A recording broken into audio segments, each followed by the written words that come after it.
Welcome back to Hexes, Haunts, and Howls. I'm your host, Cupcake. Tonight is episode 5 of A through Z of Haunted America.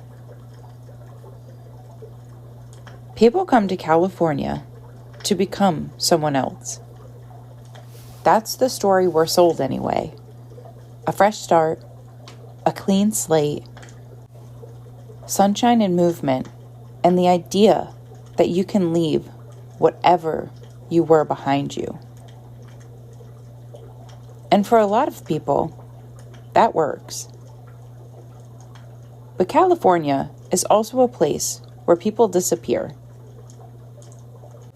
Not always in the dramatic sense. Not always with headlines or search parties. Sometimes they just fade. They stop calling. They stop being who they were. They move into the fog, the desert, the noise, the crowd, and something about them changes. This state has always been built on motion. Gold rushes, film reels, freeways, people coming and going so fast that no one notices who doesn't come back. And maybe that's why the stories linger here. Because California doesn't just hold history, it absorbs it. Long before the cities, long before the missions, long before the names we recognize now, this land already had meaning. Paths, warnings, places you weren't meant to linger. Places where people learned, sometimes too late, that not everything wants to be found. And when you listen to enough stories from this state, ghost stories, disappearance stories, encounter stories, you start to notice a pattern. People don't always describe being chased. They describe being watched. They don't always say something followed them. They say they felt noticed. Like something took inventory. Some places don't just remember you. They catalog you. And once you're cataloged, you don't always get to decide what happens next. Tonight, we're talking about California.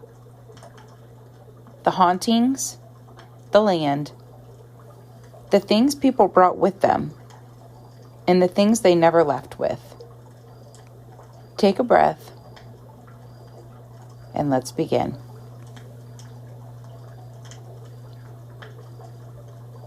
Before California was a state, before it was a destination, before it was something people chased, it was already a place with rules. Long before the borders, the names, the maps, this land was known. Not just lived on, but understood. And those understandings weren't casual.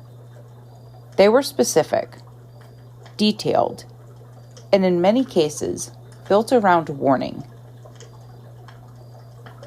Across what we now call California, indigenous tribes spoke of places where the world felt thinner. Places where sound behaved differently, where light didn't sit right, where you didn't wander just because you could. Some areas are sacred, some were dangerous, and some were both. What's important to understand is this. These weren't vague superstitions. They were location-based knowledge.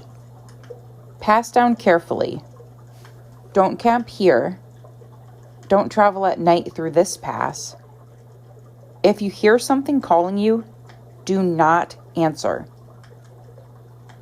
Not because something was evil, but because not everything you encounter is meant to engage with you. As settlers moved in, that knowledge was dismissed, overwritten, or simply erased.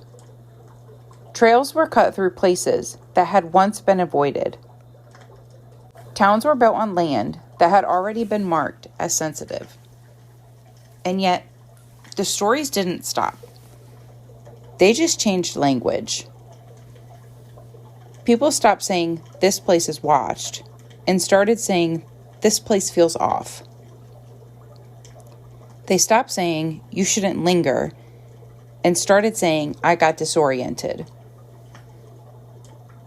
Across the state, hikers, campers, and travelers still report the same experiences, even when they don't know the history.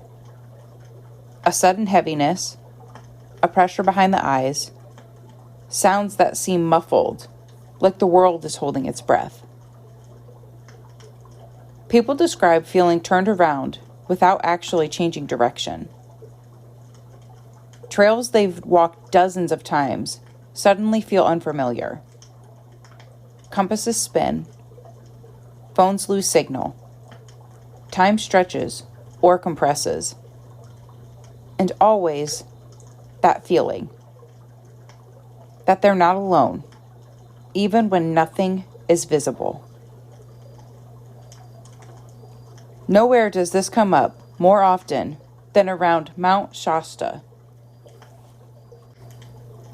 For now, we're not talking about theories. We're not talking about hidden cities or conspiracies, just the mountain itself. Mount Shasta has been considered sacred for thousands of years. Multiple tribes regard it as a place of power, a point of connection between worlds. A place where ceremonies were performed carefully and where certain areas were avoided entirely. Even today, people who travel there report strange but subtle experiences. Lights moving silently across the sky, sudden silence where there should be wind or wildlife, a sense of being watched that doesn't feel threatening, but doesn't feel passive either. Some say they feel welcomed. Others feel very unwelcome. And that distinction matters, because many people don't describe Mount Shasta as hostile, but describe it as selective, like the land itself is paying attention.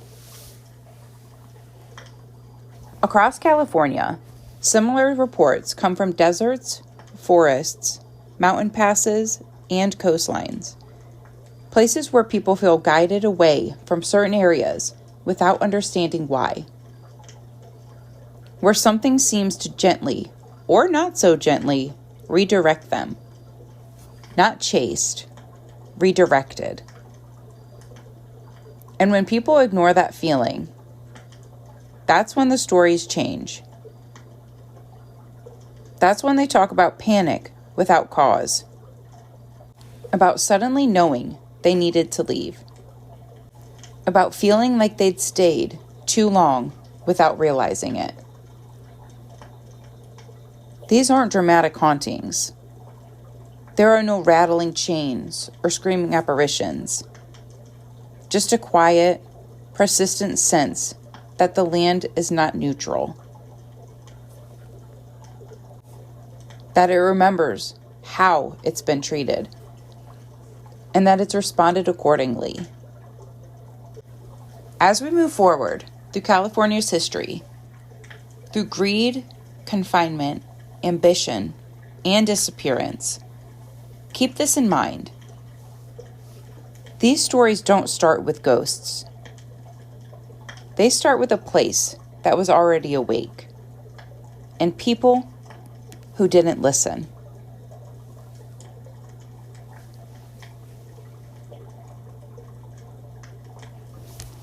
When gold was discovered in California, people didn't just come looking for money. They came desperate. They came hungry, convinced the land owed them something. That if they could just take enough, fast enough, they could outrun whatever had been chasing them before.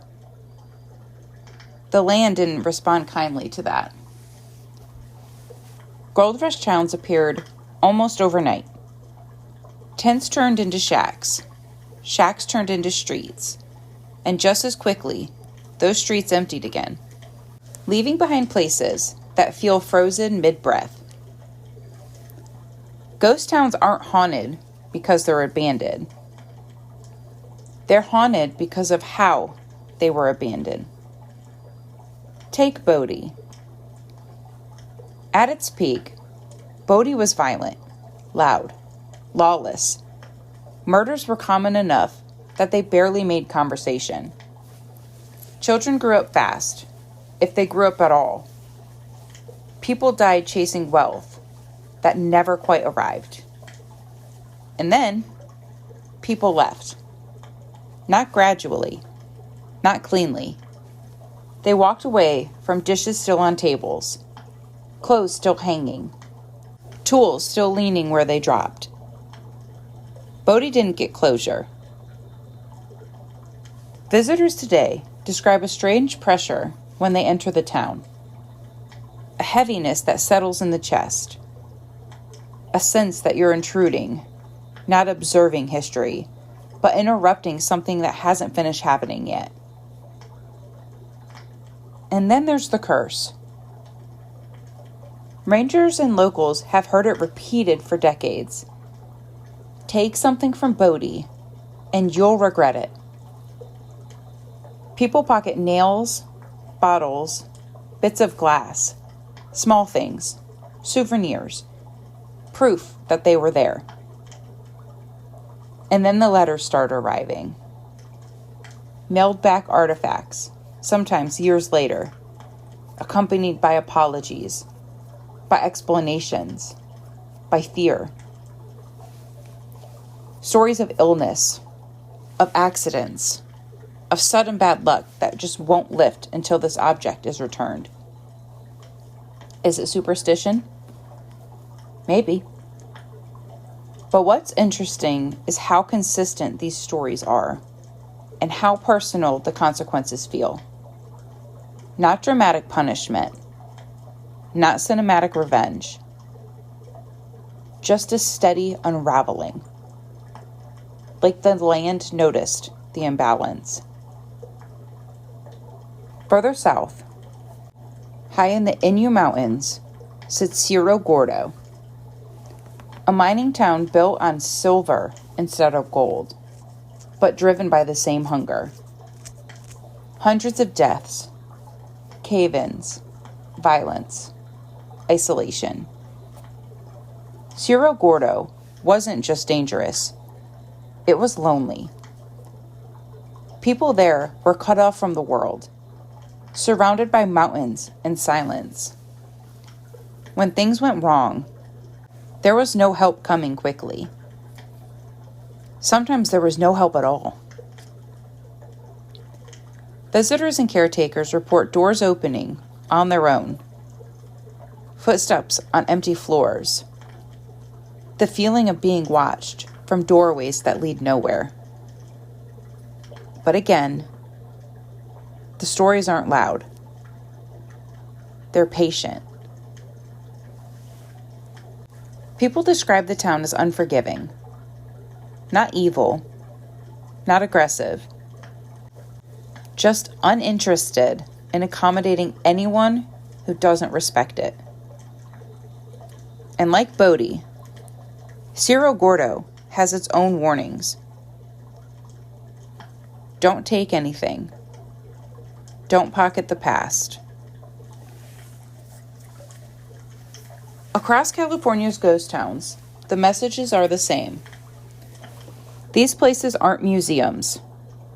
They're reminders. The gold rush didn't just scar the land physically. It introduced a pattern. A belief that you could take without consequence. That extraction was progress. That the land was inert, passive, waiting. But the story suggests otherwise. People who treat these towns like theme parks report nothing unusual. People who treat them like something they can claim, who take, who mock, who ignore the warnings are the ones who leave unsettled. Sick, shaken, unlucky. Because the land itself keeps score. Not emotionally, not morally, but accurately. And that idea will come up again. Because whether it's a mountain, a prison, a desert, or a city built on ambition, California has a way of responding to how it's treated. You don't always feel it right away, but eventually, something balances the ledger.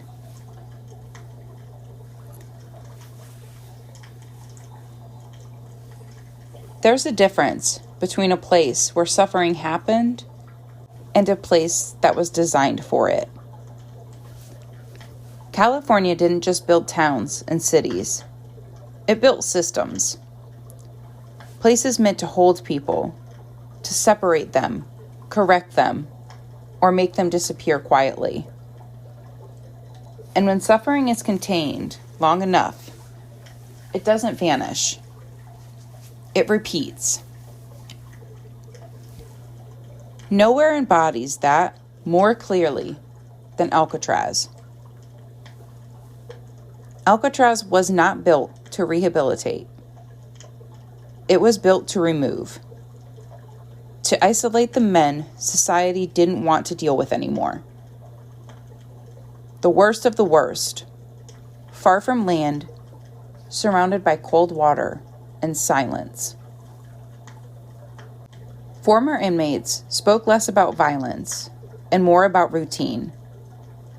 The same footsteps, the same counts, the same doors, day after day. Visitors today report hearing voices that don't echo correctly, footsteps that follow them down cell blocks, then stop when they stop.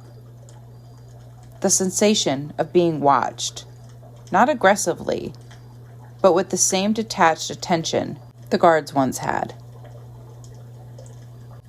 People often describe Alcatraz as active, not angry, active, as if the building itself never stopped doing its job.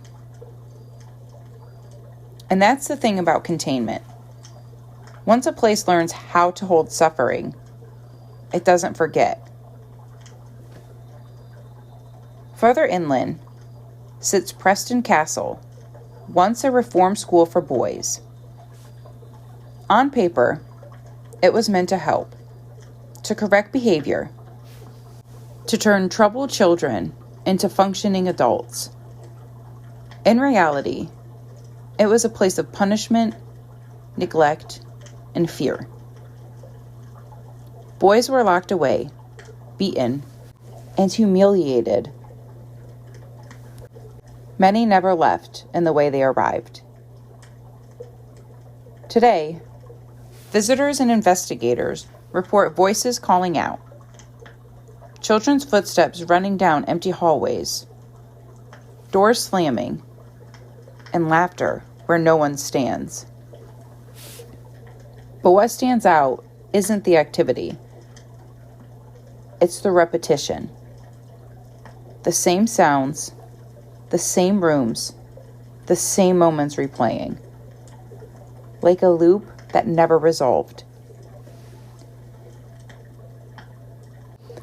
Then there's Agnew's State Hospital, an institution built to house the mentally ill, expanded rapidly as California's population exploded.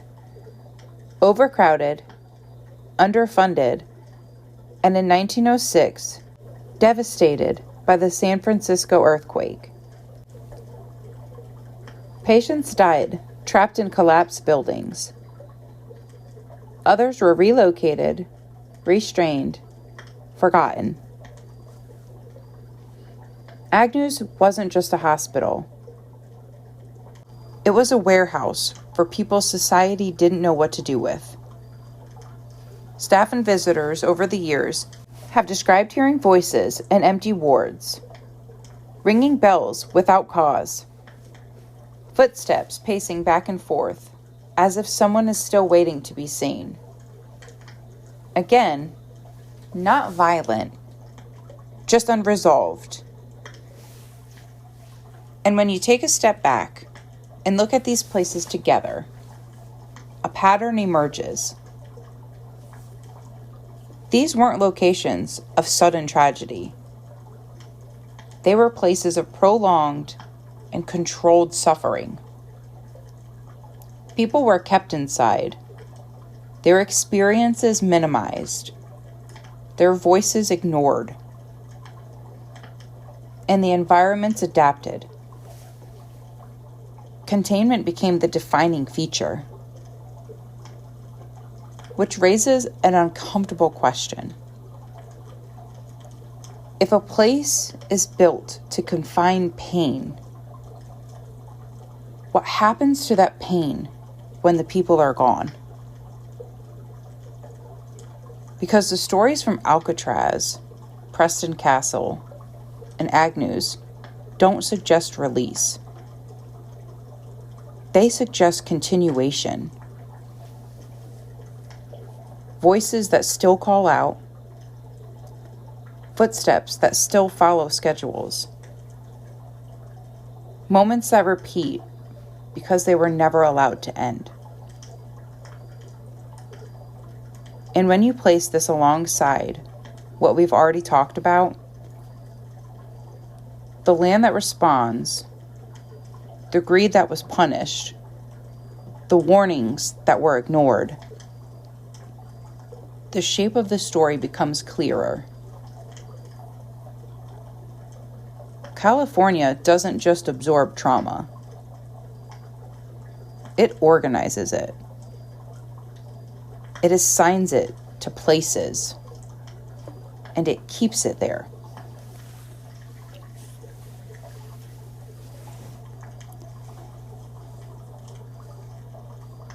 California isn't just a land of history and hardship.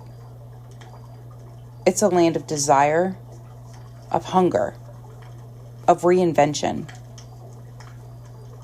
And no place in California embodies that better than Hollywood.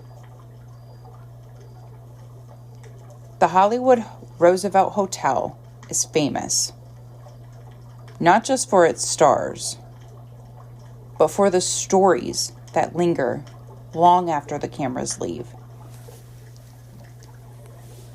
Guests and staff alike describe footsteps echoing through empty halls, cold spots in rooms with no open windows, shadows that seem to hesitate before vanishing. Some say it's the ghost of old stars. Others say it's ambition itself, restless, insatiable, feeding on anyone who comes looking for fame. There's something about Hollywood that makes reality feel malleable. People come with dreams so big, they don't notice the ground beneath them shifting.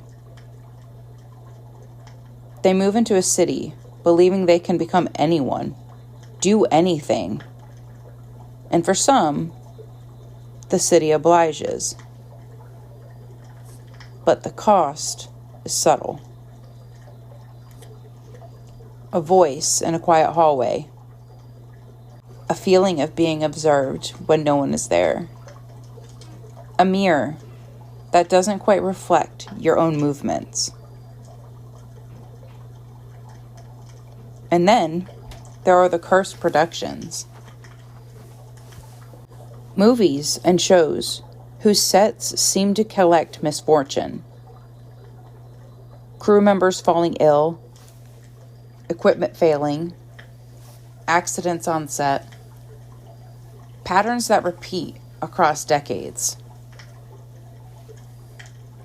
It's easy to chalk it up to coincidence, to statistics, to chance. But the stories have a common thread. The people involved often describe losing themselves. They arrive excited, hopeful, ambitious.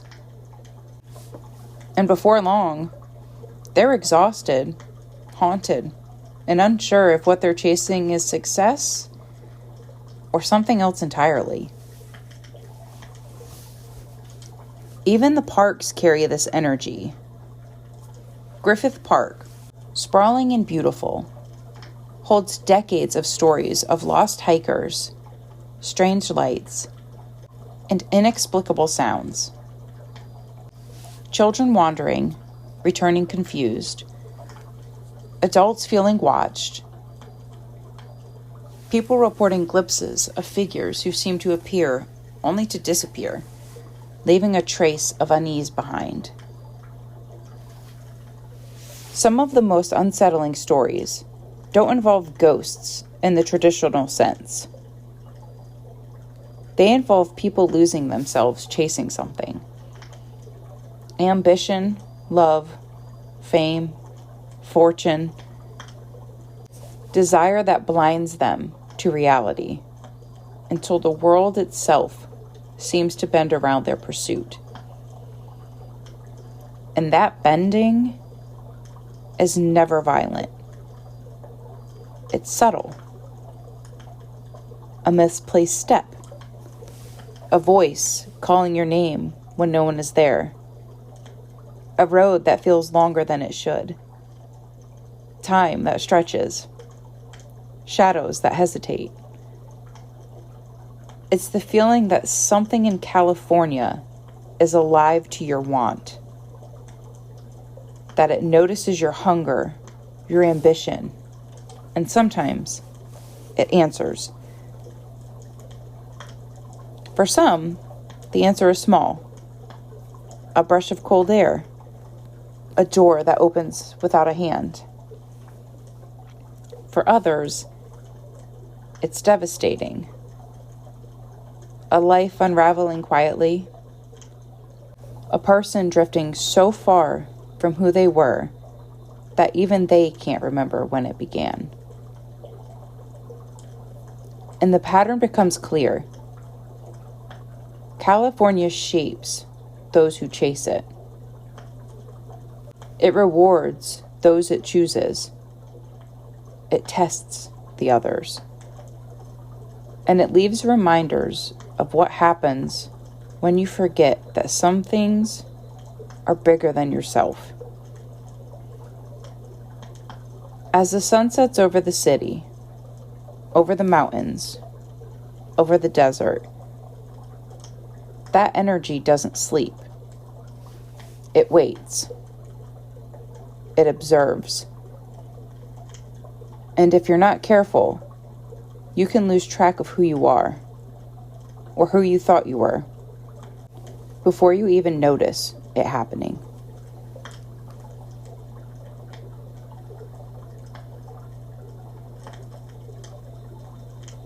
There's a moment when California stops feeling curated. When the road thins out, when the noise drops away, when the state stops performing. That's when people realize how vast it really is, and how easy it is to vanish. The wilderness in California isn't empty. It's immense. And that difference matters. Places like Yosemite draw millions of visitors every year. Families, solo hikers, seasoned outdoor people. People who prepare, who respect the terrain, who don't take unnecessary risks. And still, people disappear. Not always dramatically, not always with evidence of violence. Sometimes they're just gone. Search and rescue teams will tell you the same thing over and over. Some cases don't make sense. Experienced hikers leave established trails for no clear reason. People are found miles from where they should be, or not found at all. Clothing is removed neatly, shoes placed beside a trail. And the stories that come back from those who do make it share the same details. Time loss. People swear they were only gone for an hour, but it's dark when they return. They check their phones and realize half a day has passed. They remember walking, but not why they changed direction. In the Sierra Nevada, this happens again and again. People describe a sudden stillness, a moment when the forest goes quiet in a way that feels wrong. No wind, no birds, no insects, just silence. And then the feeling starts. The feeling that they're being watched. Not hunted, not stalked, observed. Some say they hear footsteps that stop when they stop. Others hear their name spoken. Not shouted, not whispered. Just said calmly, as if it were by someone who knows them. Many follow the sound without realizing they left the trail. Others feel something different. A pull. A sense that they're supposed to go that way. Down a slope. Into denser trees. Towards a place that doesn't feel dangerous, just important. And then, suddenly fear. A sharp instinctive realization that they've gone too far. That they've crossed some invisible line without knowing it was there. Those who survive often say the same thing next. They didn't find their way out. They were allowed to leave. They describe stumbling back onto the trail suddenly, as if placed there, or seeing a landmark they swear wasn't there before, or feeling a pressure lift, like a weight removed off their chest. No explanation, no triumph, just relief. Further south, in the Mojave Desert, the stories change slightly, but the pattern holds. The desert doesn't hide you. It exposes you. People report seeing figures on the horizon that vanish when approached. Lights that hover without sound. Roads that feel longer than they should. Turns that don't appear on maps. And again, time loss. Hours missing. Sun positions that don't line up with memory. The sense that they were somewhere else entirely, even though nothing around them had changed. Some describe feeling escorted. Others feel turned around deliberately, like every wrong turn was encouraged until panic set in. And panic is where the desert becomes unforgiving.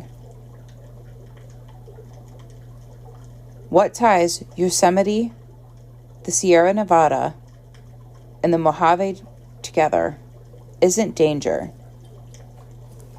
It's disorientation. People don't describe chaos. They describe calm confusion. They describe trusting a feeling they shouldn't have trusted. And when you place this alongside everything else we've talked about, the sacred land, the punished greed, the contained suffering, the bending of identity, the emotional pattern becomes impossible to ignore.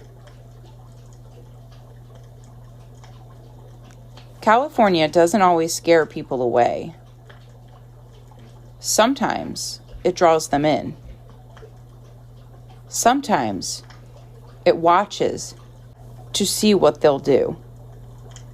Sometimes it guides. Sometimes it redirects.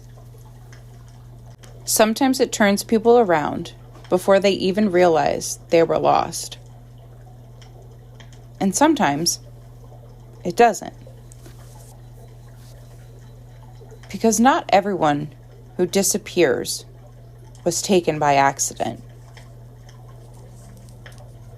Some people just wandered somewhere they weren't meant to go. And the land didn't stop them.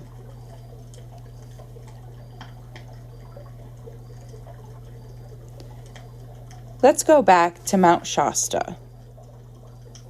Not as a mystery, not as a headline, just as a place. Earlier, we talked about it as sacred land. As a mountain, people approach carefully. As a location where some feel welcomed and others feel very clearly unwelcome. Now we widen the lens. Because for over a century, Mount Shasta has been the center of one of California's most persistent conspiracies. Not because of a single event, but because of patterns. Stories that shouldn't agree with each other do. People from different decades, different backgrounds, different belief systems describe the same experiences using different language. They don't say, "I saw a hidden city." They say things like, "I was turned around. I wasn't supposed to be there. It felt like someone noticed me. I knew when it was time to leave." The theory comes later. The experience comes first.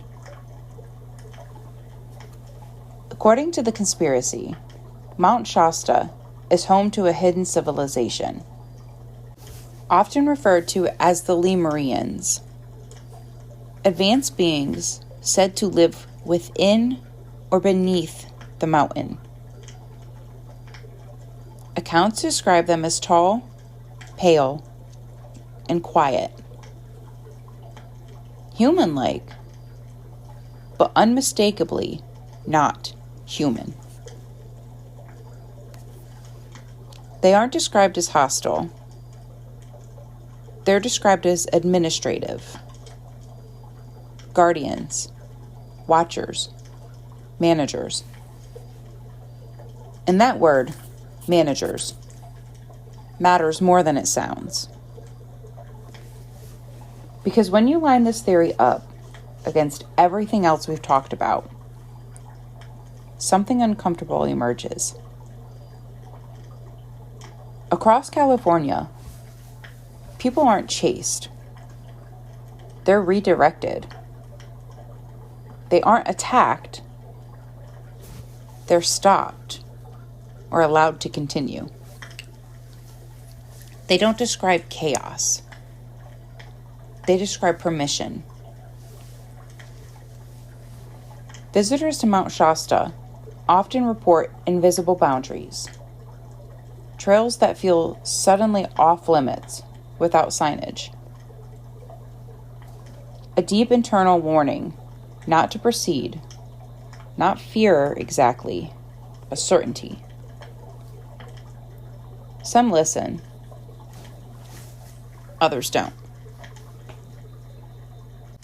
Those who push past that feeling often describe intense disorientation, panic without cause, a sudden physical illness, or a sensation so overwhelming they turn back without knowing why. And when they do turn back, the feeling lifts, as if a test ended. Now, add the next layer. UFO sightings around Mount Shasta are frequent, quiet, and strangely mundane. Lights moving without sound. Objects that appear, hover, and vanish. No dramatic crashes. No invasions. Just observation. Then there are the military rumors.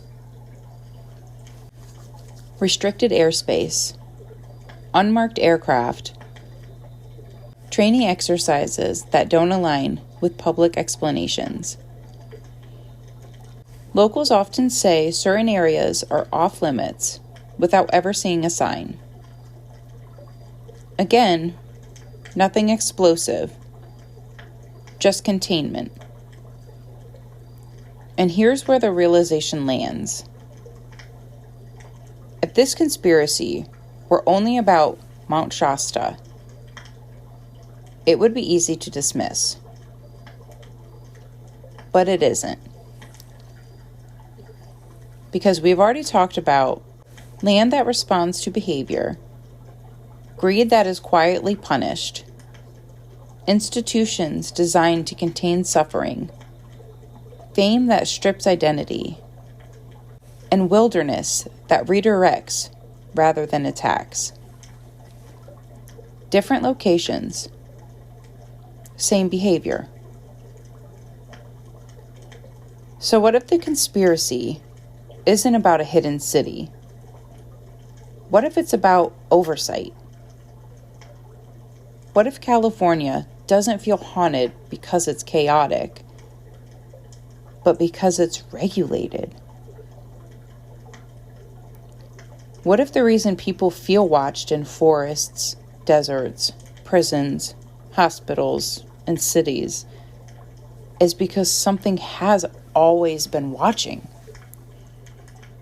Not intervening, not rescuing, just keeping things within bounds. The Lemurian theory suggests that humanity isn't alone here, but it also doesn't suggest domination or war. It suggests management, like caretakers who don't involve themselves unless something goes too far. Which reframes everything. The disappearances don't feel random anymore. The redirections don't feel accidental. The sense of being allowed to leave suddenly makes sense. And maybe that's why so many people who encounter something strange in California struggle to explain it. Because nothing happens. Nothing dramatic enough to point at. Just a feeling that the land made a decision. And you were either included in it or you weren't. When people say California feels different, they're usually talking about culture or energy or pace. But maybe they're responding to something older. Something that doesn't announce itself. Something that doesn't need belief. Something that has been quietly making sure the story continues the same way it always has. And suddenly, the thought settles in. Oh, this has been the same story the whole time.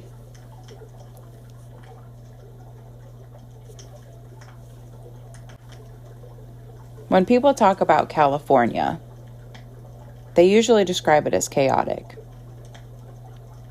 Too many people, too much movement, too many stories happening at once. But after everything we talked about tonight, that description doesn't quite fit. Because chaos is random. And nothing about these stories feels random. Across deserts, mountains, forests, prisons, hospitals, cities, and coastlines, the same experiences repeat. Not exactly, but closely enough that they rhyme. People feel watched. They feel redirected. They feel allowed to stay or strongly encouraged to leave. Not chased, not attacked, managed. And maybe that's the part that unsettles us most. Because we're comfortable with the idea of ghosts, with leftovers, with echoes, with things that are stuck because they don't know how to move on. But California stories don't always feel stuck. They feel active. Like something is still paying attention. If that's true, if even partially true, then maybe hauntings aren't the main event here. Maybe they're just side effects. Residue from systems that were put in place long before we arrived. Maybe the voices people hear aren't trying to scare anyone. Maybe they're just still doing what they were designed to do. Contain. Redirect. Observe. And maybe the reason so many people struggle to explain what they experienced in California is because nothing dramatic happened. They weren't harmed. They weren't taken. They were simply corrected, placed back on a path, let go. Which raises a question we're not meant to answer tonight. What happens to the people who aren't? The ones who didn't listen. The ones who crossed a line they didn't know existed. The ones who didn't feel fear, just curiosity. California doesn't advertise its boundaries. It doesn't need to. They've always been there. Marked quietly, enforced gently, ignored at your own risk. And maybe that's why so many stories from this state end the same way. Not with proof, not with certainty, but with a feeling that never quite leaves. That you were seen, that something decided, and that whatever is happening here is still happening. If you have a story you think fits in this world, a place, a feeling, a moment that haunted you or someone you knew, I'd love to hear it.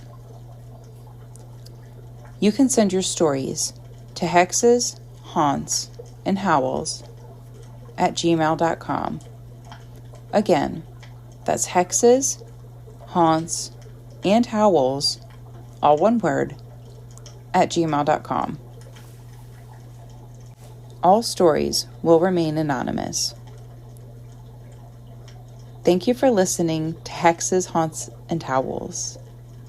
I'm your host, Cupcake. Until next time. Stay sweet.